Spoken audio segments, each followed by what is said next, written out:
Hello guys, my name is Siddharth Varde and this is like Unity Fundamentals 1 Mat1 first round, so like self round 1. So the question is what is game object?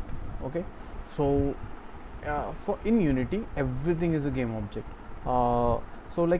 Unity follows the entity component system. So what happens in entity component, it's an there is an entity that holds a different components that becomes the behavior of that entity. So inside an Unity, like game object is that entity that holds the components, like the and those components decides the behavior of that game object.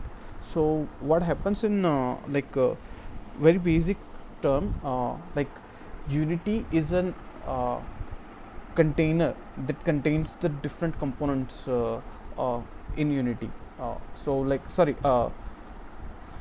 Game object is a container that contains the different components in Unity. Okay.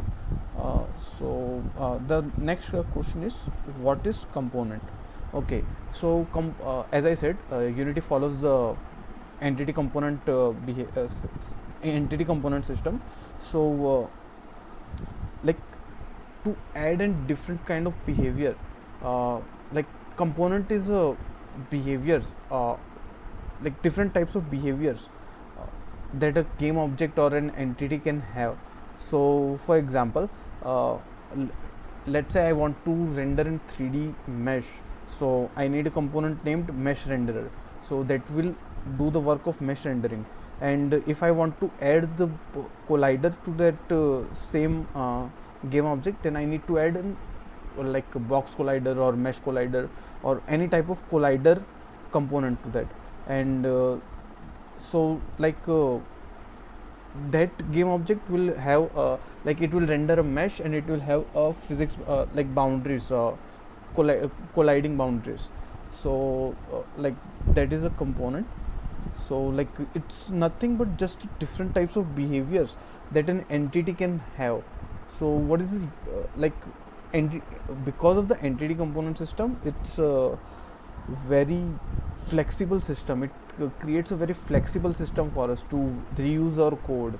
uh, okay. And then the third question is what is transform?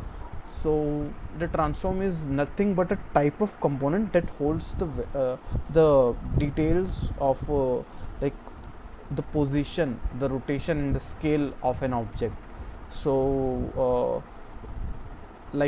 every like it's a component that every game object must have, because to exist in a world, every component needs some position. Like it will be available at some position.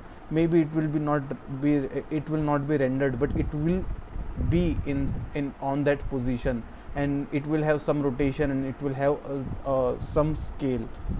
So that is why it is like a mandatory component for all the game object, like either transform or either direct transform if there is any UI elements.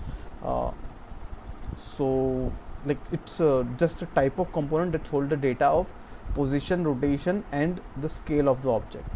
Okay, so I think that's it. Thank you.